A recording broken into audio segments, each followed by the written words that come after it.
ఏంటమ్మా మూవీలాగా ప్రతిదీ 2 పార్ట్స్ చేస్తున్నావు అని అనుకుంటారేమో, తప్పుగా అనుకోకండి. 16 మినిట్స్లో చెప్పాలంటే అసలు కుదరట్లేదు, టైం సరిపోవట్లేదు. అందుకే 2 పార్ట్స్ చేస్తున్నాను. లాంగ్ వీడియో తీస్తేనేమో పెద్దగా ఎవరు చూడరు. సో అందుకే షార్ట్స్లోనే 2 పార్ట్స్ కిందనే తీద్దామని చెప్పేసి 2 పార్ట్స్ చేస్తున్నాను అనమాట.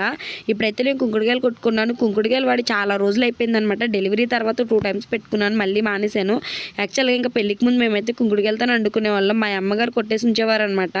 ఇప్పుడైతే షాంపూలు వచ్చేసినాయి కదా, బద్ధకం కూడా పెరిగిపోయింది. కొంచెం ఓపిక్గా చేసుకుంటే మన జుట్టుని మనమే కాపాడుకుంటాం. ఇందాక ఆకులు చెప్పలేకపోవచ్చు కానీ ఈసారి అయితే ఒక టిప్ చెప్తాను. ఇదైతే జుట్టుని ఉడగడం తగ్గిస్తుంది అనమాట. ఇది వచ్చేసి 3 టైమ్స్ చేసుకోండి. అంటే ఒక 3 వీక్స్ పెట్టుకోండి. నిజంగా మీ జుట్టు ఊడిపోవడం తగ్గుతుంది. ట్రస్ట్ మీ, నిజంగా తగ్గుతుంది. అండ్ ఇప్పుడైతే మనం ఒక గెంజిలో, వేడివేడి గెంజిలో కుంకుడుకాయలని కొన్ని మందార ఆకులని తుంచేసి నానబెట్టుకోండి. ఇదైతే కొంచెం జిగిరిగా వస్తుంది. జిగిరిగా వచ్చిందని ఏమీ అనుకోకండి, అదే మన తలకి మంచి ప్రోటీన్ లాంటిది అనమాట. అండ్ ఇప్పుడైతే నా తల కొంచెం డ్రైగా అవ్వలేదు, తడిగా ఉండడం వల్ల చూపించలేకపోతున్నాను. డ్రైగా అయిపోయాక జుట్టు ఎలా ఉన్నదన్నది నెక్స్ట్